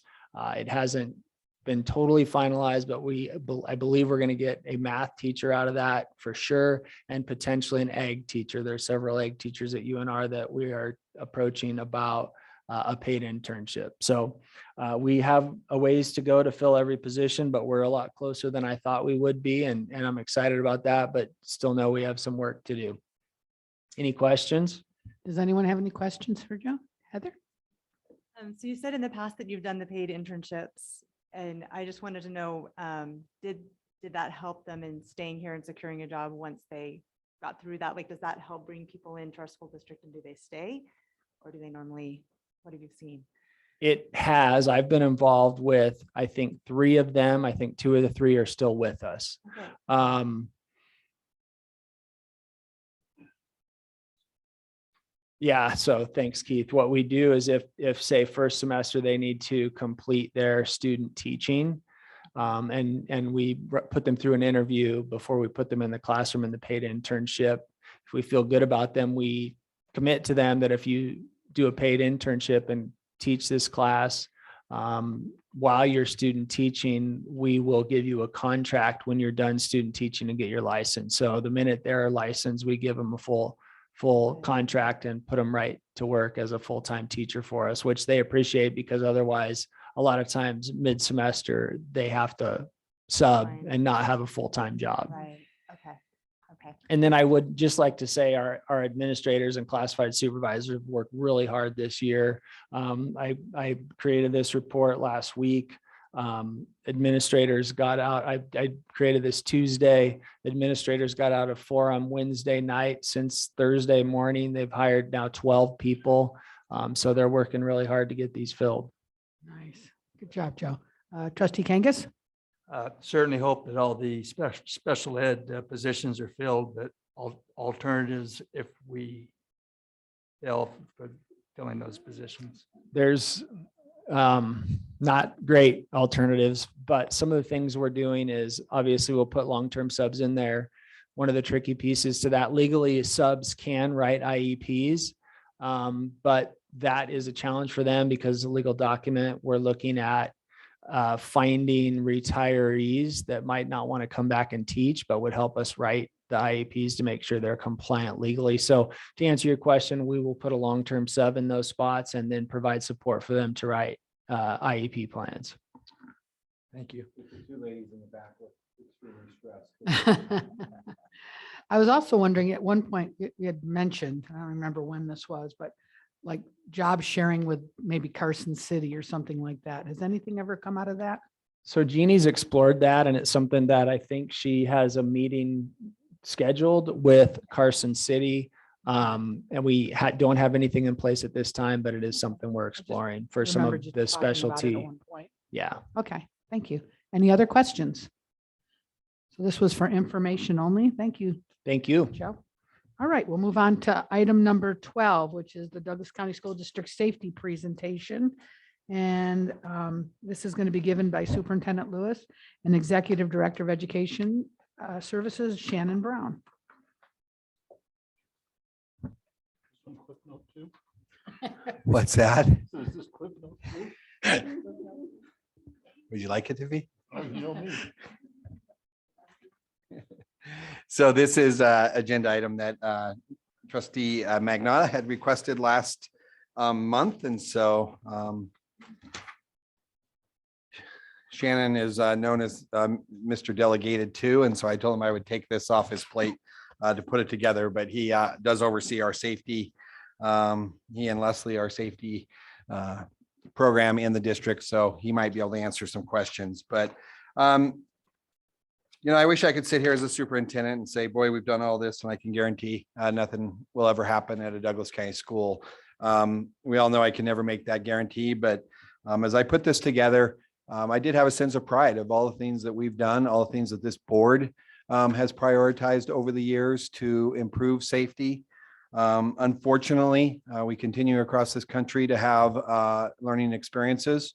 Unfortunately, we're not living through those, but unfortunately, they continue to happen. And I think that we have a group of dedicated SROs. We have a dedicated sheriff. We have dedicated staff that are not complacent, and we try to learn. And I think the last tragedy in Uvalde has certainly been maybe one of the more significant learning opportunities for a variety of reasons. And so we continue. We met just this morning, and we're just talking about things that continue to come up that we'll be needing to address moving forward. So it's definitely not something that ever goes on the shelf and becomes stagnant. So just quickly to go through physical improvements, and certainly this presentation is going to be on a very superficial level. I think everyone understands I'm not going to go into specifics of how we would respond in certain situations. That's obviously information we choose to keep private. But I can tell you that we have detailed emergency response plans. We've updated those plans, and new information is going to the teachers. And so in terms of what to do, we are prepared, and then it would obviously become responding accordingly. So we have invested in single point entry. Every one of our Douglas County schools has a single point entry. Douglas High School, which I'll talk about in the future in terms of next steps. We also have our doors on timers. So the doors outside the front during a passing period, they open on a timer and then relock 3 minutes after the bell rings. And so those we we open them obviously for passing and then close them down. So that's a nice feature. We've talked about exterior fencing. We've undergone and completed a vast project on that with push bar exits for students to get out. We just recently completed the window film project that is film on the outside of any of our exposed windows that would prevent the glass from breaking out if it were shot. We've worked with Pool Pack on the open gate weapons detection system that we implemented late last school year. Pool Pack is working with us to purchase an additional 5 units. If you've seen those, they are pretty big, and Shannon's lugging them around in his truck. So it'd be nice to have units that we can keep at the schools to pull out.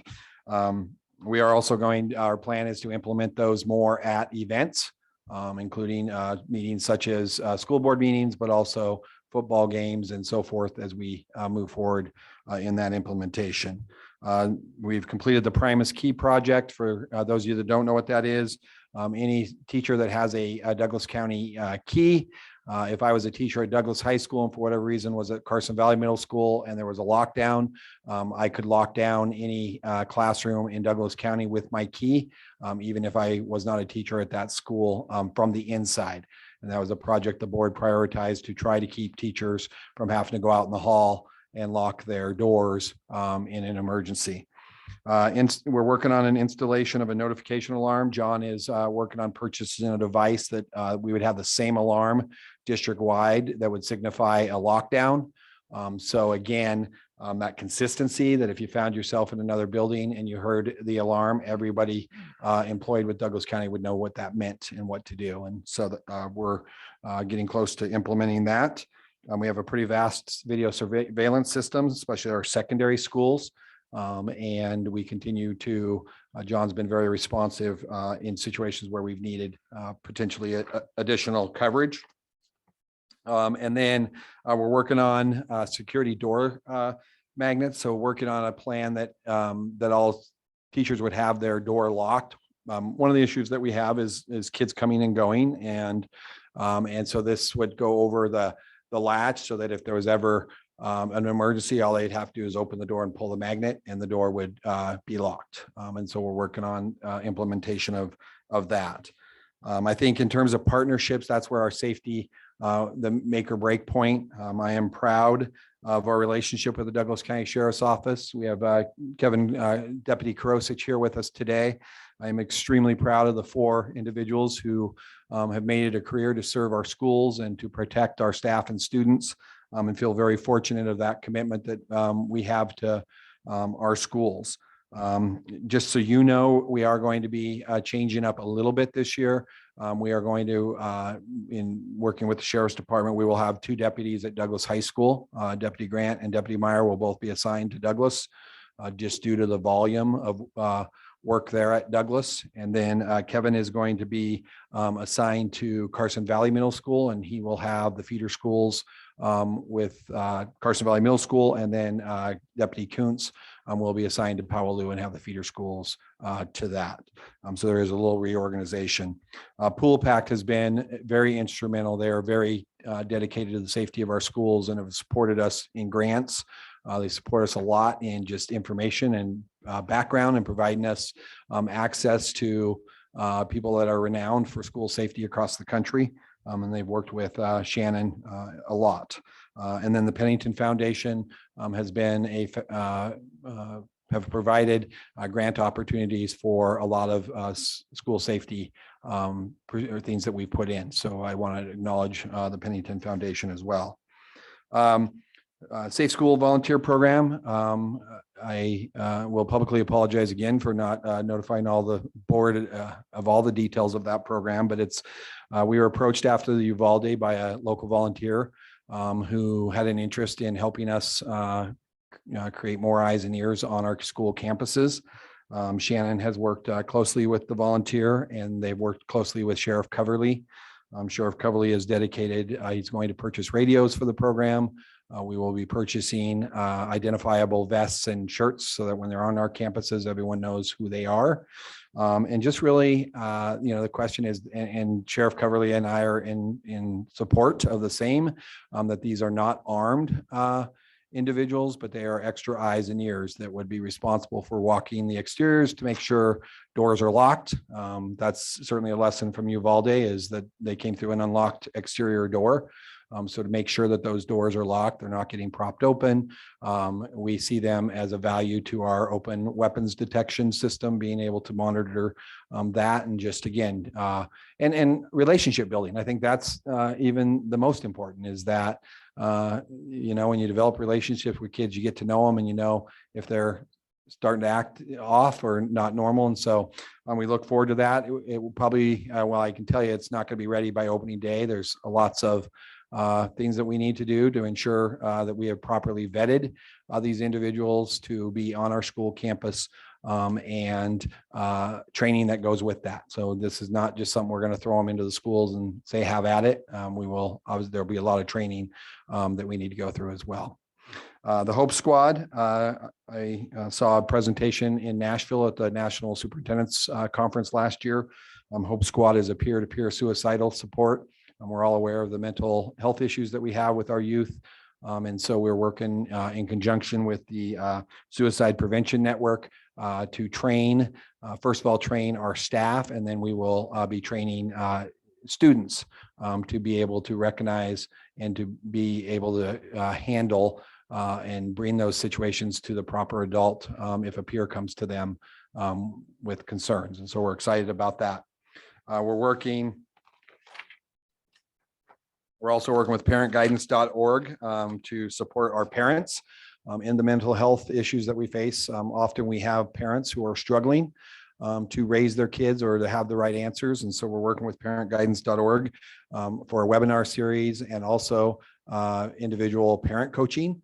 And so we're in the process right now, just reaching out to other school districts that have implemented that and getting more information. But we think that could be a valuable resource. We are Resource Week in this community. We've got a lot of people doing great things, but we view this as could be a good asset to a parent that's struggling with their student. We all know about Safe Voice, the anonymous reporting system that's implemented across the lake, or across the state, I should say, and is very well used, and has done a nice job of providing tips to us that have helped us address situations. And we also use LineWise, which is 24/7 monitoring of all Douglas County School District devices. And so that is monitored in real time. I think I've told you the story of a situation where a student searched about how to commit suicide. We instantly got a phone call. We were able to call 911, and as the deputy was coming to the door, that student had in fact attempted. And so it was a very quick response, and I think shows the value of that program. Personnel, I already talked about our school resource officers. Douglas High School has 2 campus safety monitors. School counselors, and Ms. Granucci and her crew have been instrumental. We have seen a vast improvement in our support of students with the implementation of our social workers. Committee, some of you have served on the district safety task force, and then each one of our school sites also have a site safety teams. Just yesterday, Deputy Meyer, and I think all of you were there, weren't you, Kevin? Went through another evaluation of Douglas High School. And so it was an outside evaluation, and just looking again at different things that come up that we need to address. We are going to seek a bid and then seek funding for what it would cost to potentially put up a wrought iron fence and close in Douglas High School a little bit more.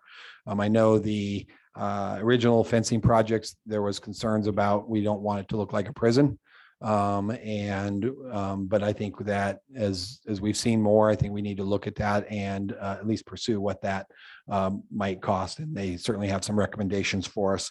There were several recommendations, and some of them are just simple as making sure that all of our classrooms are labeled from the exterior and the interior, making sure that if you walked into the commons of Douglas High School, an officer could readily see where the 200 hall is. Because often a report might come in there in the 200 hall, and so it could come in and not know where that is in our site. So we're going to put together a punch list and start whittling down that. And again, we've got other assessments sponsored by the Department of Public Safety. And then after the evaluation yesterday, Douglas High School, then our SROs are now working to go through every one of our sites and to do, so they were trained how to do it, and now they're going through and doing an evaluation of all of our sites before. Ross, I know I'm not too cliff notey, but bear with me. Okay. All right. Do you want me to stop here, Linda, for public comment? Oh, yes, I'm sorry. Thank you. So, just into your presentation, I didn't notice. Okay, it's 5:30. So we have public comment. Comments from the public are invited at this time on topics not specifically addressed elsewhere in the agenda. A sign-up sheet was provided, and individuals who wish to address the board are asked to indicate their desire to speak and the topic about which they will speak. Individuals wishing to address the board at this time will be limited to 3 minutes. The board is precluded from acting on items raised during public comment that are not already on the agenda. So therefore, if you come and speak and you ask questions, just understand that we cannot answer. We can't talk during public comment. So we're just here to listen. Is there a sign? Is Joe, can you? Oh, okay, cool. All right, we'll take him off then. Okay, our first person that signed up, Mr. Burns. Would you please come up to turn the microphone on and state your name for the record, please? Oh, it is on, sorry. My name is David Burns.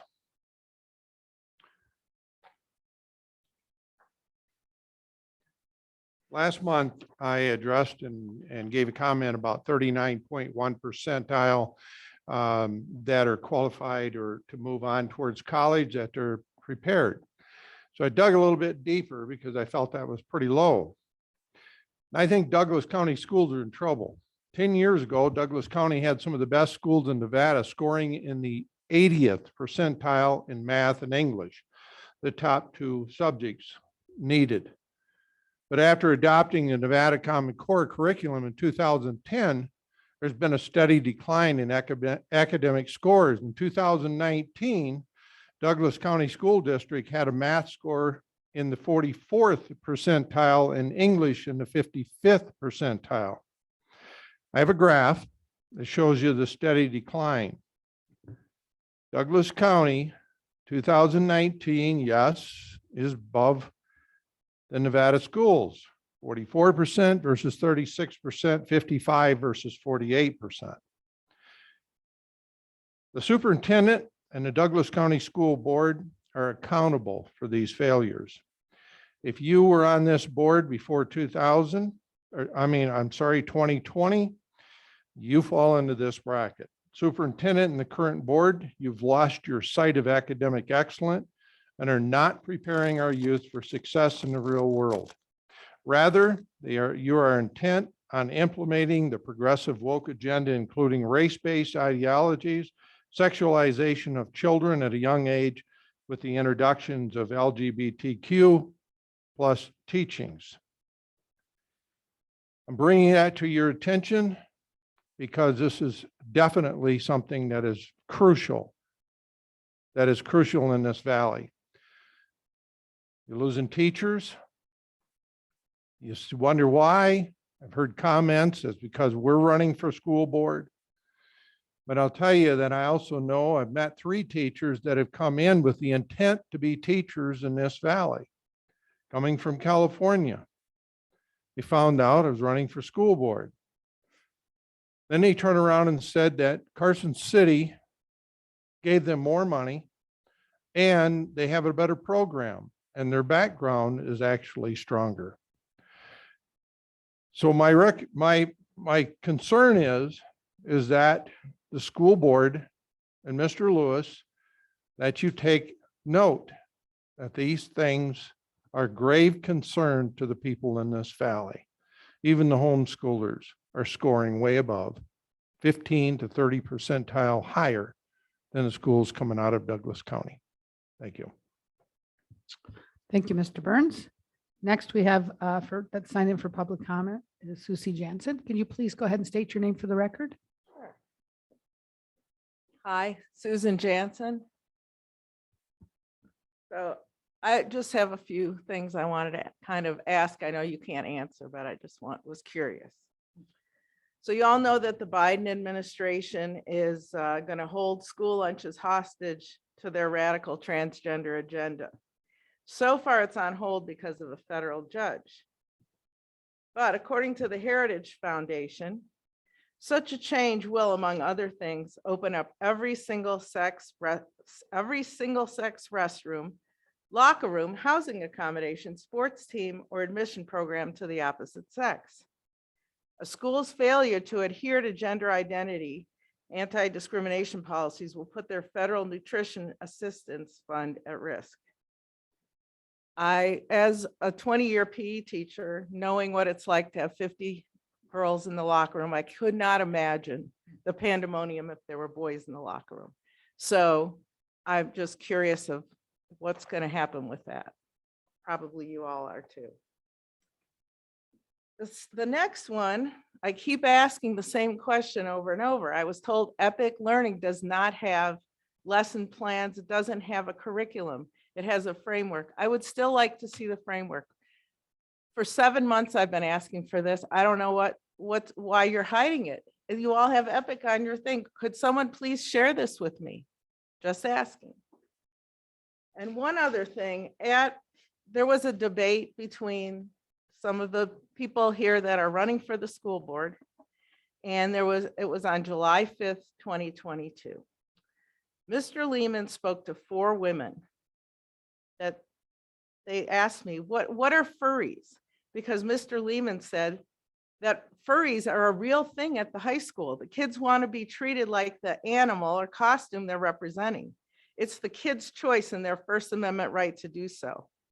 Another student who was not a furry barked at someone dressed like a dog, and the kid that barked, that wasn't a furry, got in trouble. I don't understand what this is about. It sounds like grooming to me, and it's bizarre. I just would like, it'd be nice if someone could explain that to me. Thank you. The parking lot at Douglas High School does look amazing. So great job on that. Thank you, Susan. And that's it. Is there anyone online, John? All right. So we'll go ahead and close public comment.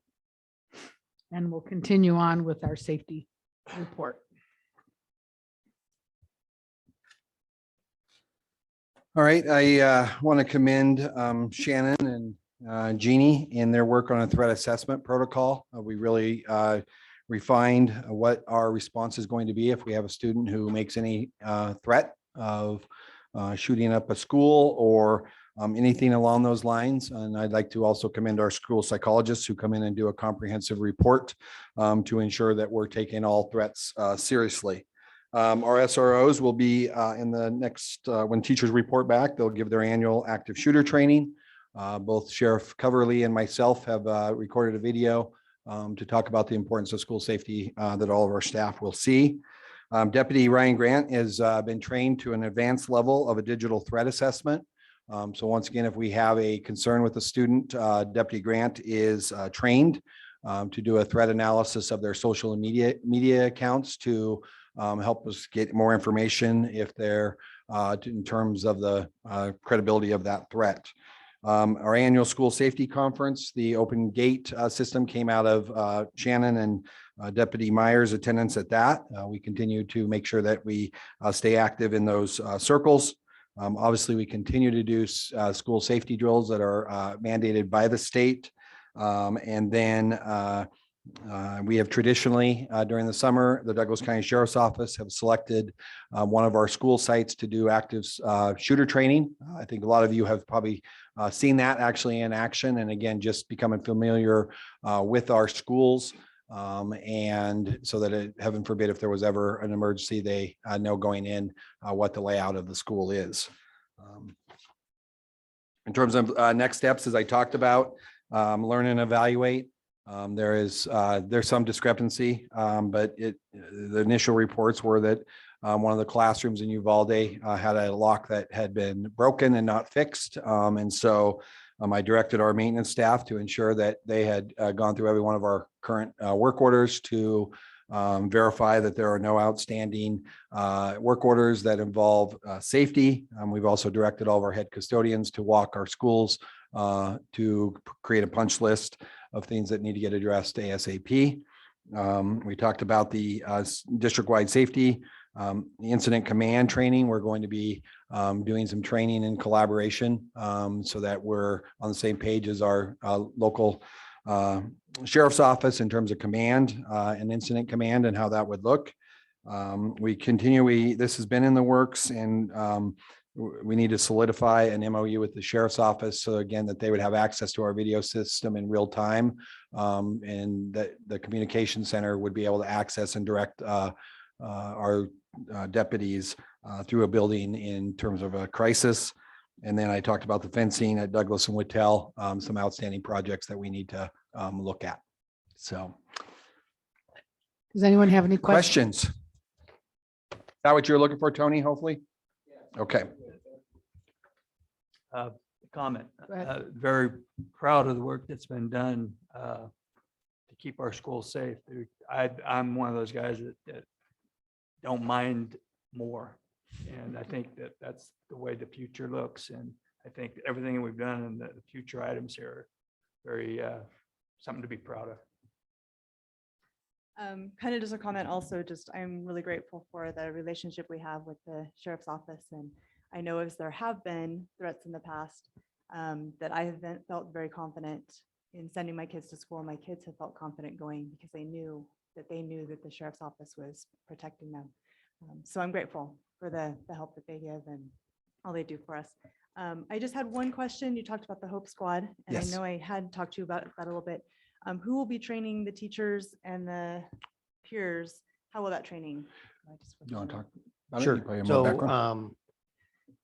Tam, who is our contact at the Hope Squad, and he's a retired principal from Las Vegas. He joined the Hope Squad because of having students that had committed suicide at his school, to help bring it and spread it throughout the districts, and especially in Utah is where it originated. And so he would be coming out himself, him or the founder of Hope Squad would be coming out and doing a one-day training with our teachers.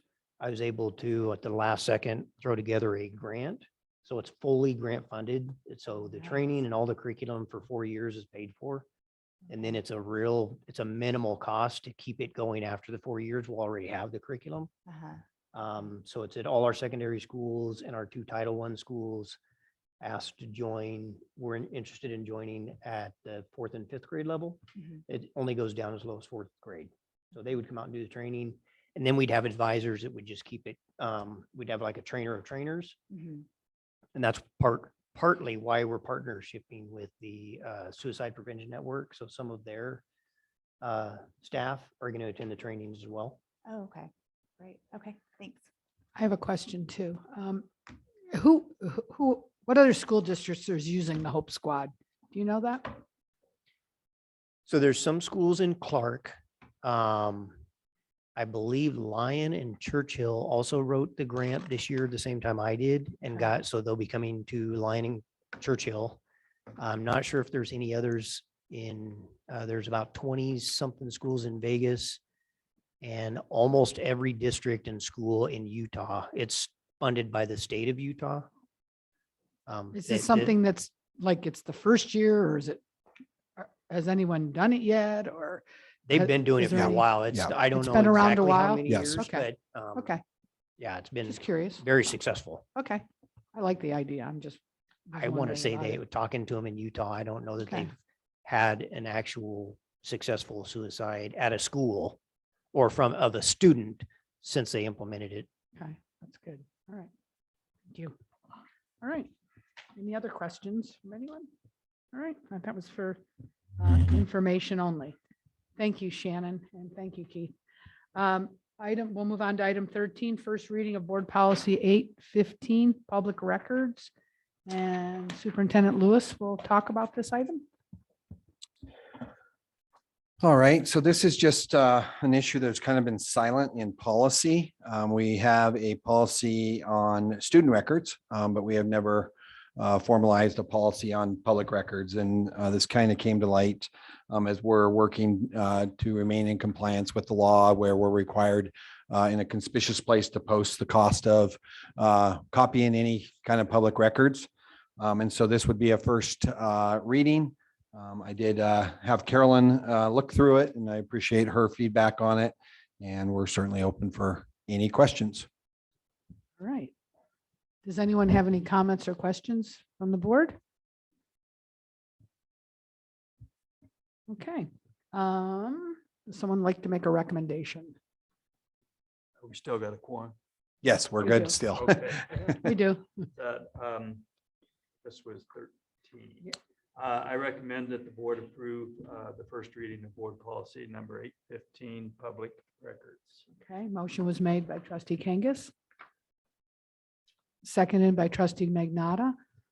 Before we take a vote, is there any public comment on this? Seeing none, we'll go ahead and take a vote. All those in favor say aye. Aye. Anyone opposed? Motion passes 4-0. Trustee Chichester left. Needed to leave. And trustee Lehman stepped out, I think, just for a minute. Yeah. All right. Motion passes 4-0. We'll move on now to item number 14. This is the first reading of board policy number 211, Human Development Program. It's for discussion and possible action. And Shannon Brown, Executive Director of Education Services, will. We didn't do a very good job of ordering these. We're going to go back and forth. All right, so we talked about this at the last meeting, at the July meeting, and it was pretty clear that the board did not have much of an appetite of changing the name of the Human Development Program. So our suggestion, based on your feedback, was just to remove AIDS, because we talk about other communicable diseases. So why single out AIDS in the name of the committee? So that's really the big only changes, along with the change in the title of my position. So. Is there any comments from the board? Trustee Jackson? I just want to say, I think that looks good. I think after the discussion we had last time, I think that's in line with everything that we discussed. So looks good. All right. Good job. Awesome. Thank you. Someone like to make a recommendation? I'll make the motion. Motion, it says recommendation on it. I'm reading what it says. Yes. A motion, go ahead. I'll make a motion to approve the changes to board policy 211, Human Development Program, as a first reading. Okay, a motion was made by trustee Kangas. I'll Some- second it. Motion was seconded by trustee Jackson. Is there any public comment on this? Seeing none, we'll bring it to a vote. All those in favor say aye. Aye. Anyone opposed? Motion passes 4-0. Thank you. Thanks, Shannon. You still up? Let's see who's next. Nope. Okay, next item on the agenda is the first reading of board policy number 437, political activity, for discussion and possible action. And Superintendent Lewis will lead us on this one. All right, this is another one where we take measures every year annually through our e-learning to remind employees that they need to remain politically neutral in the classroom. And so they have to acknowledge annually that they have read that expectation, but we have not formalized anything in policy. And I just feel like in our current climate, it's important to have a policy to refer back to. And so before you tonight is political activities policy 437. The intent of this policy is, as I said previously, to remain neutral. And so it doesn't mean we can't talk about politics in the classroom or current events, but the teacher needs to take a neutral position. It also does not mean that political figures cannot be invited into our classrooms to present, but that we would provide that opportunity to both sides of an issue. So if we were to invite a Republican, we would also invite a Democrat. And again, if one or the other chose not to attend, the teacher would not be breaking the policy. They've at least invited and extended the opportunity. And so that's kind of really throughout this. One of the questions, and I did run this by one of our government teachers, and also administrators. And I've also got some input from Trustee Lehman on this prior to coming, just to make sure it reads as I intended to read. This does not prohibit, and I want to be clear that this does not prohibit a parent organization or a student club or a student civics project from doing a candidate forum. But once again, all candidates in the race have to be invited. And whether or not, again, they choose to attend is their choice, but that we will always at least extend that opportunity to them. This obviously does not prohibit student campaigns for ASB president and other organization. So again, I hope you've had an opportunity to read it, and I'm available for any questions you might have. Okay, Trustee Lehman, do you have a question or comment? First off, apologize for leaving. I haven't had allergy attack like this, I think ever. I think I should be set now. We hope it's allergies. Jeez, no, it is. Although I can't taste these Matties.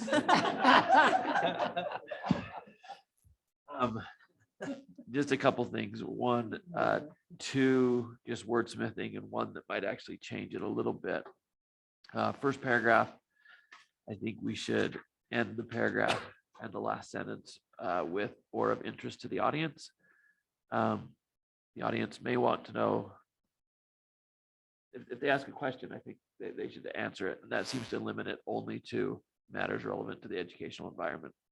But if a question's asked, I think just at the end, eliminate the period, just add "or of interest to the audience."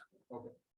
That's, Educational environment, attaching to that sentence. Or of interest. yeah, or of interest to the audience. That's one suggestion. This is super picky, but do you do colons and then more colons?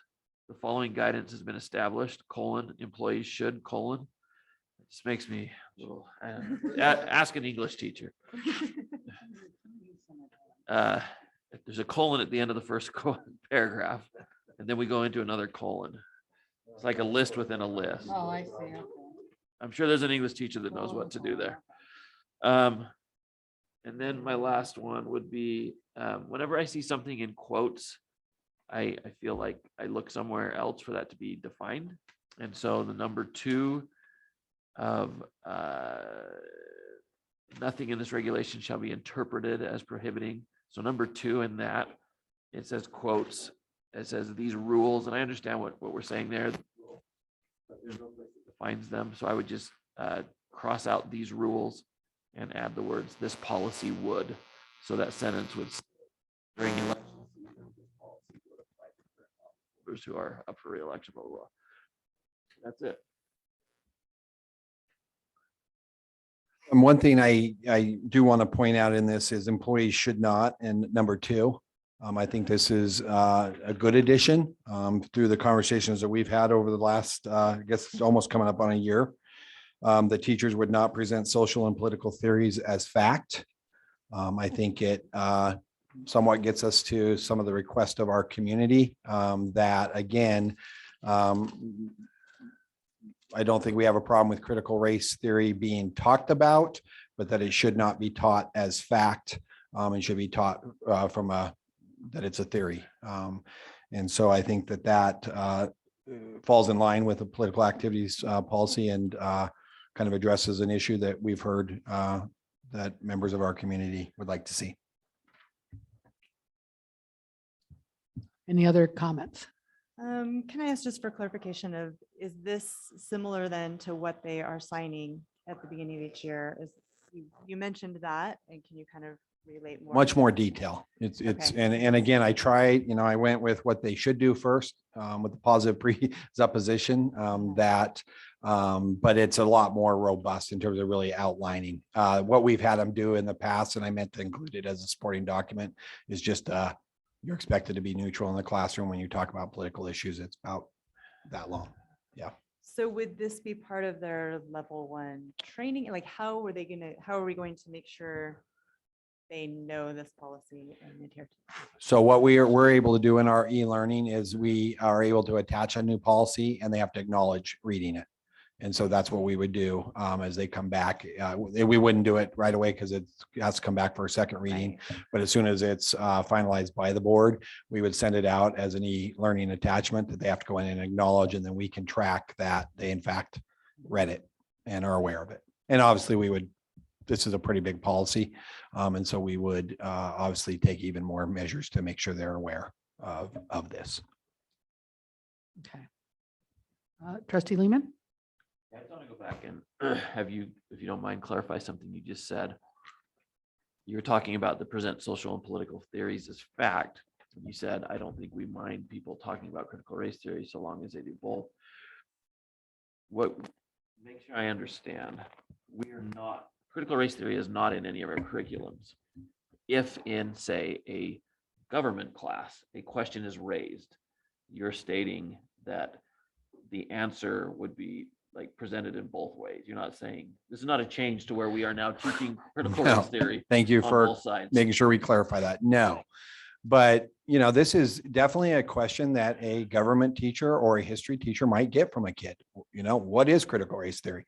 I'm hearing about it, and not having our teacher go, it's critical race theory. We can't say that word in our class, but we can talk. This is a theory and define what it is, but we're not promoting, we're not teaching critical race theory. This is the definition that we can all go out on the internet. So I don't know if we are not, under no circumstances am I saying that we are now teaching critical race theory.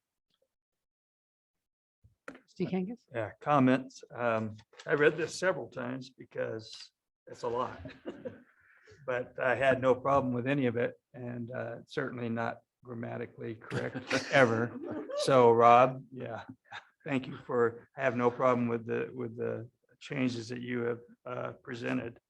And the section 2 that we were just talking about with the political theories, we can't bury any of them in the sand because they're all out there. So they have to be discussed. And it is a fact that it is, a real theory that Well, people use. we're in the business of education, and we're in the business of trying to get our kids to think critically. So when they ask something, if you don't answer it, they're going to go find it somewhere else. So, yeah, I agree. I do have one other question. When I asked you this, and I'm not sure I quite understood. A teacher who is, say, politically active in their life, right? Mm-hmm. They're part of whatever. Right. Can they send emails from their personal email address at lunchtime? Or are we saying from the moment they're on our grounds, no go? The way our contract reads is that they are a 30-minute duty-free lunch. And so if they are not using district technology, if they're not using district email, if it's truly a personal email, I would say that within our contract, we would not be able to say no. So that's defined by the Yes, contract. yes. Okay, thank you. But again, this makes it very clear that district resources are not used Right. to They do have be that. on their phone. Yeah. Not on the school Yes. computer. It's a good question. Anything else? Another comment, just, I've read through the different policies and procedures that we've had. And I like how this takes the things that we had, but then kind of expands on it to give a little more meat to it and stuff. So I think that's good, because I think some of our policies didn't define enough to help everyone understand what we're saying here. So I like that. I like the definitions. All righty. Okay. This is a first reading. Okay. Item 16, first reading. I need someone to make a motion. I'll make a motion. Hold up, let's see. If someone else has it, feel free. I got it. All right. Oh yeah, that's a good point. Okay. I move that the board approve board policy number 437 as a first reading, political activity, with the 3 changes I specified earlier. All right, a motion was made. Would someone like to second by trustee Lehman? Someone like to second it? Second it. I Second it. will second it. Thank you. By trustee Kangas. Is there any public comment on this? Seeing none, we'll bring it back to a vote. All those in favor say aye. Aye. Anyone opposed? Motion passes 5-0. Thank you. Karen's got her work cut out for her on this one. How many were present at each vote? Yeah. True. All righty. So item number 17 is also a first reading of board policy number 518, graduation requirements, also for discussion and possible action. And we have our Assistant Director of Education Services, Miss Leslie Peters, is going to talk about this item. Thank you. No, it is. Okay. So this is a proposed revision to policy 518 based on new state regulations for graduation requirements in Nevada. The prior requirement for American government was 1 full credit, and the state now has broken that into 0.5 of American government and 0.5 of economics. So you'll see that proposed change on the front page of that policy. The second piece that has been added to this policy is the opportunity for students to have a seal of STEM or a seal of STEAM placed onto their diplomas when they graduate. So there has been a seal of biliteracy. These seals are dependent upon the number of credits that they take in certain areas. So for STEAM, it's based on science and math credits. For STEAM, that also adds in fine arts. And so that is all outlined in there along with the GPA that's required. Okay. And does anyone on the board have any credits? Have any questions? Anybody have any credits? Trustee Jackson? So I had a question because it does say standard diploma for 2022 and beyond. That was already on there though? So that, right? Because the blue is the changes, is that correct? Yes, that was on there before. Okay. And so then we were just breaking apart that 1 credit of American government and econ. okay, so we had already determined what the diploma was gonna be like for this year. Correct. And now we're just changing that part. Yes.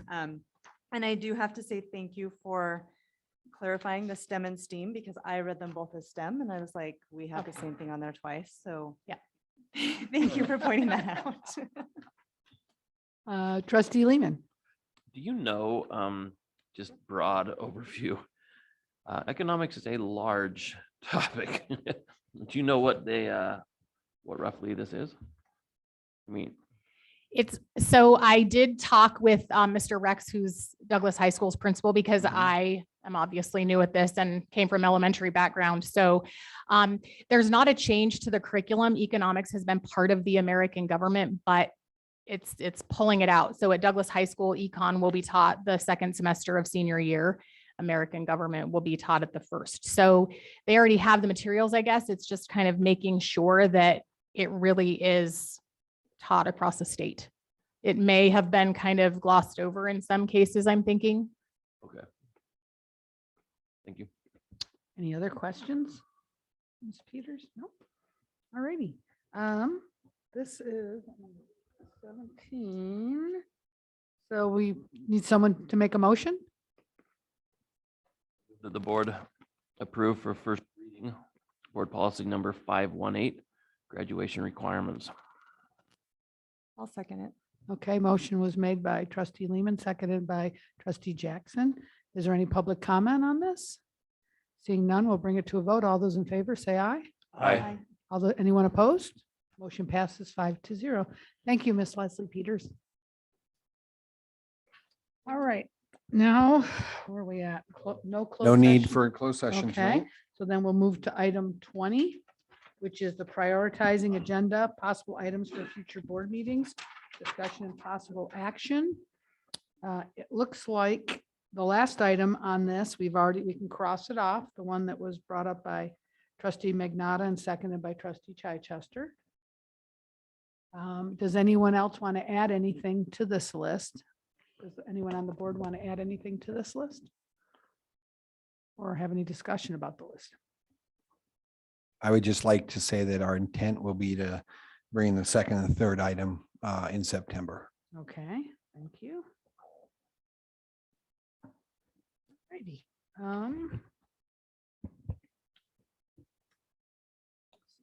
With this. I don't think we need them to make a motion or anything with that item, right? No, we just move right on. And then we're up for our last public comment, item number 21. And is there any public comment? Anyone sign up? Seeing none, we'll move on to adjournment. Meeting adjourned. Thank you for being. Thank you here. all.